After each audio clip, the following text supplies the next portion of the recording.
Sunamganj medical কলেজে শিক্ষার্থীদের পর্যাপ্ত ওয়ার্ড সুবিধা না দেওয়ার প্রতিবাদে এবং দ্রুত সময়ের মধ্যে হাসপাতাল চালুর দাবিতে অবরোধ কর্মসূচি পালন করেছে সাধারণ শিক্ষার্থীরা। বুধবার সকাল ৯টায় মেডিকেল কলেজের সামনে সিলেট সুনামগঞ্জ মহাসড়কের মদনপুর এলাকায় সড়কের দুই পাশে বাঁশ দিয়ে সড়ক অবরোধ করে তারা।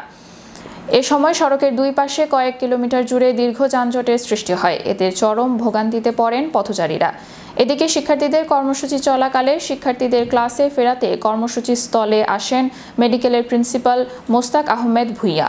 দাবির বিষয়ে বসে আলোচনা করতে শিক্ষার্থীদের আহ্বান করলেও প্রিন্সিপালের কথায় সাড়া দেননি আন্দোলনকারী শিক্ষার্থীরা।